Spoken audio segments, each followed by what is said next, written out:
Tiene juventud y muchas ansias de triunfo. Él es Milton González Soria, cantando y tocando. Ese cholo zapatero que te has conseguido, ojalá un día te ponga tu lengua de suela,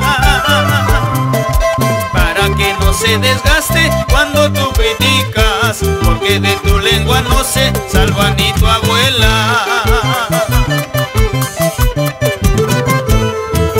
Ya no eres aquella chica noble y respetuosa, ya no eres esa damita sencilla y honesta. Con pisar tierra limeña has cambiado mucho, andas haciendo alarde y eres extranjera. Ya me lo imaginaba. Anda, acude a la renovadora. Ya no eres un calzado nuevo, eres de segunda, chiquita.